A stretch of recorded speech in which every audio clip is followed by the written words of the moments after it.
We have very exciting activities for Omari and HQ. So first of all, it will be coffee tasting. Tatu City, Kenya, is the largest grower of coffee from one single estate, and he's also going to meet creatives in Kenya. So that these are the aspiring and also Kenya's top creatives in Kenya. So that will be a one-on-one meetings. So we have that in store for both of them. Yeah, the city is really growing, and we are trying to meet the growing demand for integrated urban living.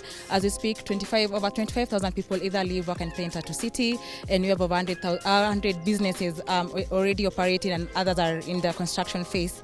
And where HQ is right now, that is the Neo Tatu Central, is the commercial precinct. We have banks, we have supermarkets, we have dining experiences, and now HQ is adding that experience to that area, and it is very exciting for us. So looking forward, what is Tatu City having in the pipeline?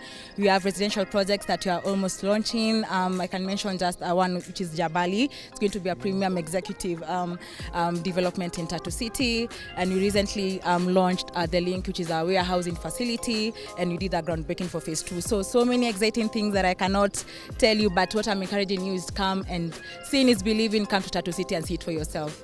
Why did you choose to align HQ with Tatu City? Yeah, that's a great question. First of all, thank you to Prudence and the rest of the Tatu City team. For us, we were doing strategic work in the U.S., obviously in Washington, D.C., with our membership club. And we want to always, with my brother and I, with all of our businesses, we want to be that bridge. We want to be that conduit for connectivity between Black Americans and the continent. And so for us, we could have gone to Atlanta, we could have gone to L.A., we could have gone to anywhere in the country, but we felt very, very intentional about going not only to Nairobi, but the Tatu City specifically because of the partnership, because of the resources they enabled us to really open a business with ease. I always make this joke. It was easier for me to open a business in Tatu City than it is for me to open my restaurant in Washington, D.C., just because of the ease, the professionalism, and just the diligence around everything that they do. And so it's been a pure joy to work with everybody in the Tatu City family. John was a 24 going on 25-year-old young lawyer, fresh out of law school, 2 years prior.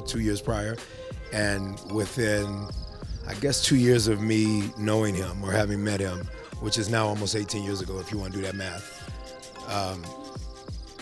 he was a partner, and the first of which he was the first Black partner at the law firm, and he was practicing law. So many people of his age were not practicing law. They just had a JD degree, but they were not practicing law.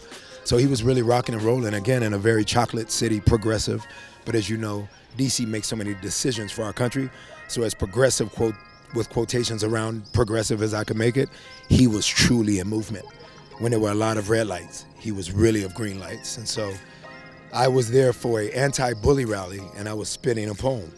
And I don't remember what poem I was, delivering, but it was me and Morris Chestnut, who you guys know as an actor.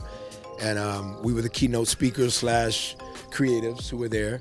And John was in the crowd with a young gal who equally became my friend via him. And again, the relationship just stuck. And so we made a vow to each other through challenging each other, through many late nights of having cool moments where just drinking at a bar and talking about what we could be, more so as a collective. And then also with the conjoined efforts of his blood brother, this mud brother committed my years ahead to him and all of his endeavors and efforts. So that brings me to Tatu City. It brings me to Durban. It just brought me to Durban, bring me now to Kenya. And of course, you will, to the great point that Prudence made, you will see all the developing things that are in Tatu City, but all that John and I and Mike, his brother, have in store for the world, but really for this continent. We are trying to really be a part of Africa in a way that I would hope others who are in my position would then take the inspiration and try to become equally that, but I don't mind exclusivity. So I don't mind being y'all's guy who's the one who's always here. That's what I want.